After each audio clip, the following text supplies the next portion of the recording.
বাজার থেকে বলতেছি। আমার নাম রুজি, আমি শিয়া বাজার থেকে বলতেছি। এখানে পাম্পের যে ব্লাস্টের বিষয়ে এখানে আমি 3 তলায় গেছিলাম ঝাড়ু দেওয়ার জন্য, কেয়ারটেকার আমি।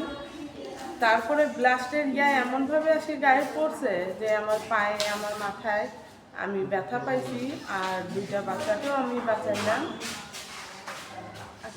অনেকের ক্ষতি হয়েছে, যাই জিনিসও ক্ষতি হয়েছে, বিল্ডিংয়ের ক্ষতি, আবার আমারও পায়ে ব্যথা পাইছি, মাথায় ব্যথা পাইছি।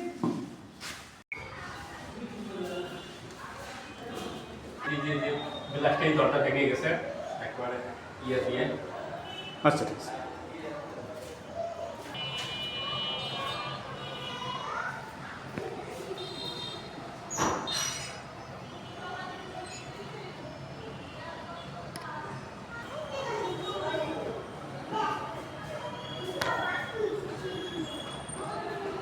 হ্যাঁ বলেন বলেন, হ্যাঁ বলেন।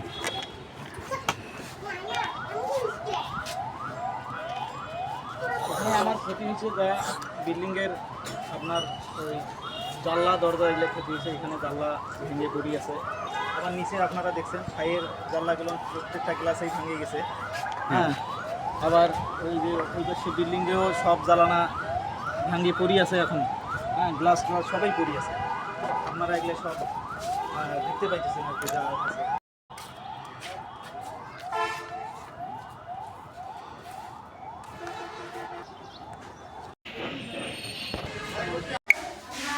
আমি রাসেল, হ্যাঁ, আমার বাসা মদুদ্দাপুর। আমি এই বাড়িওয়ালার ম্যানেজার। আমি গতকালকে ঢাকায় ছিলাম। ঢাকায় থাকার পরে আমি ফোনে জানতে পারি যে আমার ওখানে আমার বাড়ির পাশে গ্যাস সিলিন্ডার বিস্ফোরণ ঘটিয়ে তাতে আমার বাড়ির অনেক আমাদের বাড়ির গ্লাস অনেক ভাঙে গেছে, থাই তাতে 7-8 লক্ষ টাকা ক্ষয়ক্ষতি। পরে আমি এখানে পরের দিন আসি, ওইখানে উপস্থিত হয়ে আমার অনেক ভাড়াটিয়ার পা কাটা গেছে, অনেক দুর্ঘটনা ঘটছে আর কি। পরে এনাদের কাছে শুনতে পাই যে কারো ফ্রিজ, কারো এসি, কারো গ্লাস, আপনার ড্রেসিং টেবিলের গ্লাস এইগুলো ভেঙে গেছে, কারো নষ্ট হয়েছে। এটি কয়তলা ভবন? এইটা হলো 5 তলা ভবন। 5 তলা ভবন। এই ভবনের মালিক কে? এই ভবনের মালিক হলো মাহিনুর জাহান, উনি ঢাকায় থাকে। তো আপনার কাছে একটি বিষয় জানতে চাচ্ছি, এই ভবনে মোট কতটা ইউনিট আছে? এই ভবনে মোট ইউনিট আছে 22টা।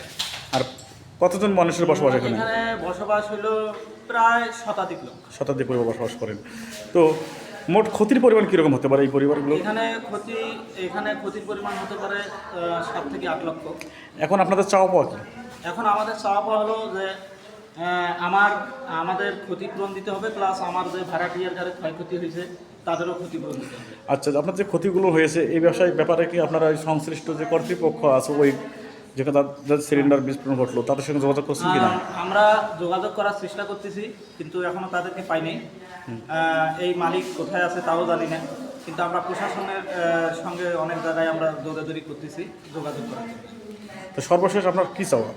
সর্বশেষ আমাদের চাওয়া হলো যে আমাদেরকে ক্ষতিপূরণ দিতে হবে।